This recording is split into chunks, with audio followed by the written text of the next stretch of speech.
pagbabago. Dahil sa ito ay kinakailangan tayo na magtulong-tulong. Napakundarin ang mahal natin ngayon.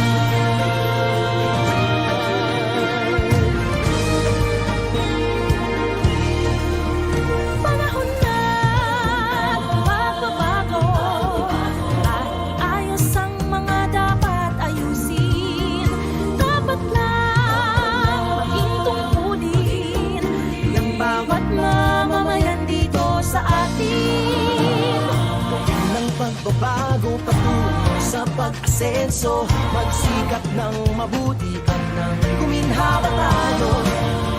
Malaki natin sa mundo at ipamalas ang bagong Pilipino at